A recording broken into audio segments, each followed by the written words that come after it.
কি সানি লিওন। খবরদার ওই ডাইনির নাম আমার সামনে মুখে নেবে না। ওরে দুষ্টু পোলা পাই তোরা মারিস না কেউ না। বাংলাদেশের নিষেধাজ্ঞাকে দর্শন করে বাংলাদেশের মাটিতে পা রাখলেন সানি লিওন। মাবুদ রহম করো মাবুদ। এই অসময়ে সানি লিওনের বাংলাদেশে আসার কারণটা কি? এই প্রশ্ন তো আমারও। দ্রব্যমূল্যের দাম কমাতেই এই ভদ্রমহিলার আগমন। তিনি ব্যবসায়ীদের মাথা ঠান্ডা রেখে দ্রব্যমূল্যের দাম কমাবেন। সানি লিওনের আগমনে দ্রব্যমূল্যের দাম কমলেও সরিষা তেলের দাম কিন্তু ঠিকই বেড়ে যাবে। সানিকে সরাসরি দেখার আমার খুব ইচ্ছে ছিল। সে খুব ভালো মানুষ, আমার পছন্দের একজন নারী। তাইলে সোনারগাঁও হোটেলে যান, দেখে আসেন তারে। কেমনে জামুরে ভাই, সয়াবিন তেল কিনে আমার ব্যাংক অ্যাকাউন্ট খালি। আরে টাকার চিন্তা বাদ দেন, আপনার যত টাকা লাগে সব দিবে আমাকে ডিপজল কাকু। কত টাকা লাগবো? 1 লাখ, 2 লাখ, 5 লাখ, 10 লাখ, বলো কত টাকা লাগবো? 5,000 টাকা আমার 14 গোষ্ঠী থেকে 1 কোটি দেয় নাই।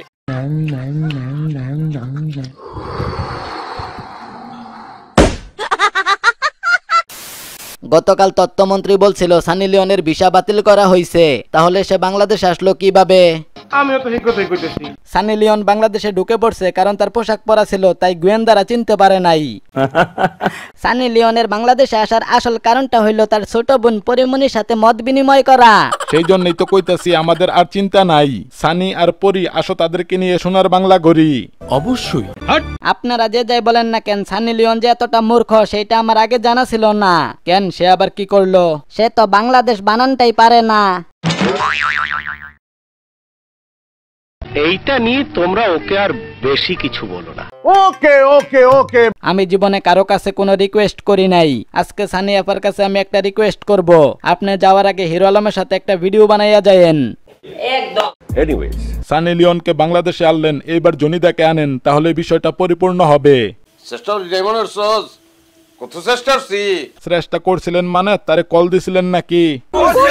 করছিলাম একবার ফোনটা রিসিভ করানোর পর লাইনটা কাইটা দিছে। আরেকবার কল কইরা দেখেন। তেরাই করতাছি কিন্তু মোবাইল কই বন্ধ। আচ্ছা ঠিক আছে, জনিদাকে বাংলাদেশে আনার ব্যবস্থা আমিই করতাছি। কোনো ধরন নাই ভাইয়া। বুঝছি, জনিদা কল ধরে নাই দেখে মোশারফ ভাই অনেক রাগ করছে।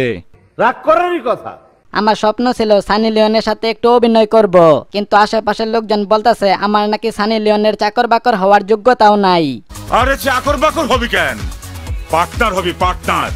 রশিদ খান অবশ্যই সানি লিওনের পার্টনার হওয়ার যোগ্যতা রাখে, কারণ ছেলে একেবারে খাসা। শুনলাম এয়ারপোর্ট থেকে নাকি সানি লিওনকে লোকাল বাসে করে অনেক জাকানি খাইয়ে সোনারগাঁও হোটেলে নেওয়া হয়েছে। আরেকটু হলে প্যান্টটা নষ্টই করে দিত।